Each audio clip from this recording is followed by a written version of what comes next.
expresses optimism FIFA World Cup qualifier against Burkina Faso. Now the details. I am Taiwo Baruwa.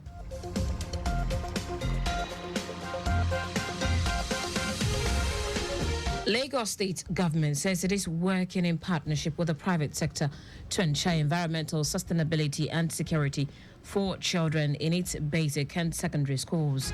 Commissioner for Basic and Secondary Education, Jamiu Ali Balogun, stated this at the commissioning and handover of a block of classrooms, plus furniture at Tamuwo Dofin Junior School and other projects at Mile 2 School Complex.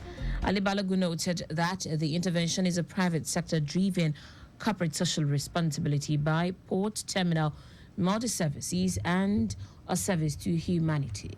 The commissioner called on teachers and students to utilize the facilities judiciously for learning and teaching processes, engage in extracurricular activities as government intensifies effort to scale up technology and education in the state. Ali Balogun also harped on the need for good parenting to ensure better learning and also to curb the issues of drug abuse and cultism. As we said, government cannot do everything. And in today's global war, it is about collaboration in all fronts.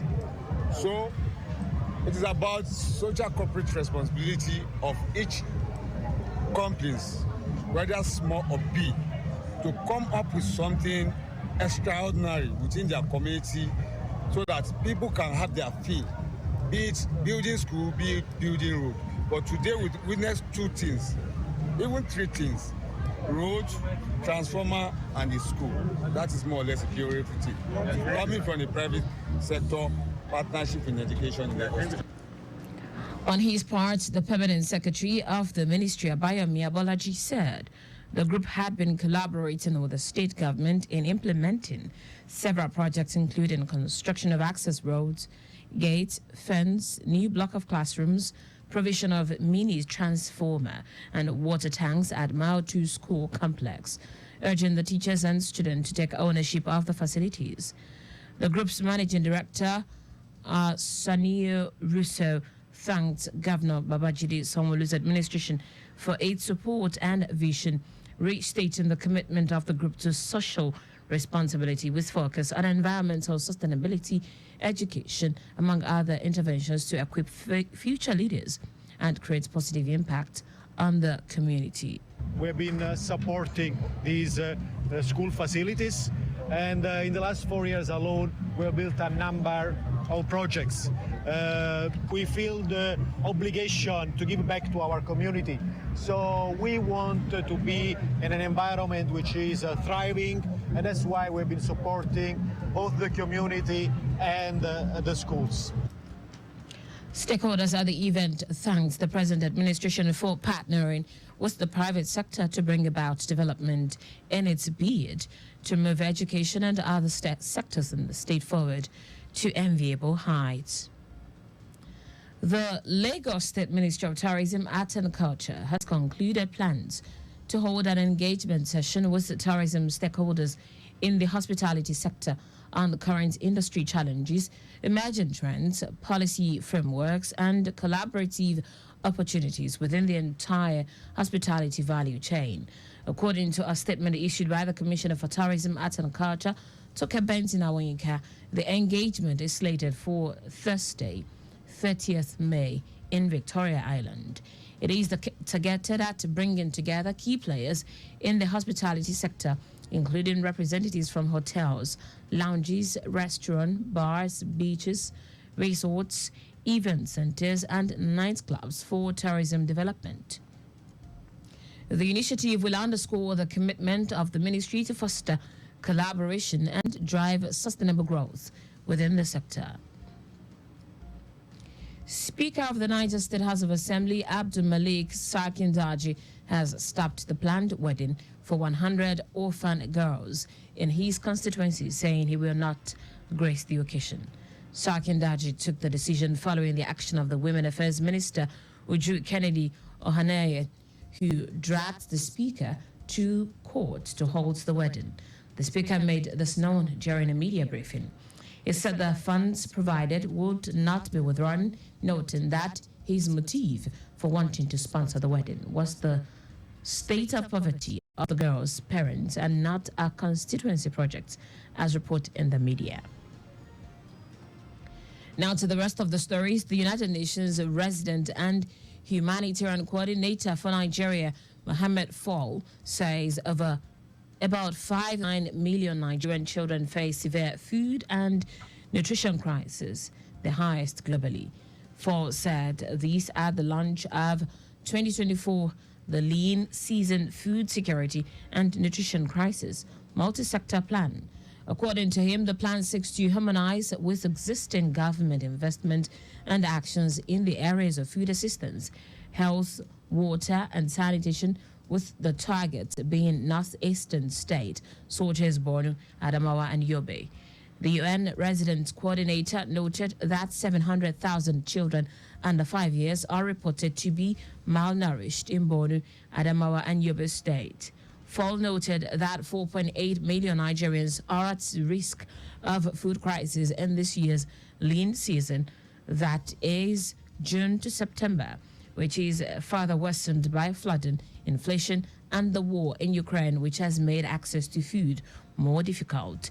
It said the sum of 306 million naira to get in 2.8 million people is needed to carry out this year's project to prevent food and nutrition crisis in the region from deteriorating into catastrophic situation. The International Monetary Fund, IMF, says the federal government may need to raise a supplementary budget to accommodate the proposed minimum wage increase for workers. The IMF said this in its latest staff country report for Nigeria. This is because the negotiated amount may surpass the budgeted amount in the original 2024 budget. It also noted that the government might need to raise the domestic and external borrowing ceilings to prevent fresh borrowings from the apex bank's ways and means. The new minimum wage has been an ongoing matter between organized labor and the government since the beginning of this year to cushion the impact of the harsh economy. In foreign news now, at least 2 French prison officers have been killed in an ambush on a prison van near Rouen in Normandy, France. The prisoner was being taken from court to a prison and escaped after the attack. French Justice Minister Eric Dupont-Moretti says 3 other officers were seriously injured, noting that the officers were shot with heavy weapons by the prisoners' accomplices. Several hundred police officers and gendarmes are involved in the manhunt. French prosecutors named the inmate as Mohamed Amwa, born in 1994. He was previously convicted of aggravated robbery and charged with abduction leading to death. In sport now, head coach of Nigeria's under-17 girls at Flamingos, Bankole Oluokere, has expressed upbeat that the team will defeat Burkina Faso to the final round ticket. Oluokere gave the assurance on arrival of the team in Abuja. The Flamingos are back in the country following the FIFA under-17 Women's World Cup qualifying match against Burkina Faso in Bamako, Mali, on Saturday. The match ended in a 1-1 draw. The head coach called on Nigerians based in Abuja and environs to storm the MKO Abiola National Stadium this Saturday to support the girls as they aim to stroll past the Burkina Bay into the final round of the race.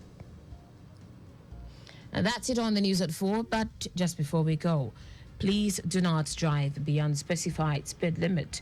You can follow us and like all our various social media platforms. X, Traffic Radio 961. Instagram, Lagos Traffic Radio 961. Subscribe and watch our news and programs live on YouTube at Traffic Radio 961. You can also visit our website, trafficradio961.ng. Did you know that the Sanwo-Olu administration engaged independent managers for the management of the Lagos theatres? You can get more details on the Lagos State Government website. to end the news. Here are the highlights of the major stories. The Lagos State government said it is working in partnership with the private sector to ensure environmental sustainability and security for children in its basic and secondary schools. The United Nations resident and humanitarian coordinator for Nigeria, Mohammed Fall, said about 5.9 million Nigerian faces severe food and nutrition crisis, the highest globally. We also told you that at least 2 prison officers have been killed in an ambush on a prison van near Rouen in Normandy, France. The sport head coach of Nigeria's under-17 girls, the Flamingos, Bankole Olokere, has expressed upbeat that the team will defeat Burkina Faso to the final round ticket. For contact with the newsroom, send a message to info@trafficradio961.ng. That ends the news broadcast compiled by Aderayo Idowolaya. I am Taiwo Baruwa. Thank you for listening. Good afternoon and welcome to the Return Trip.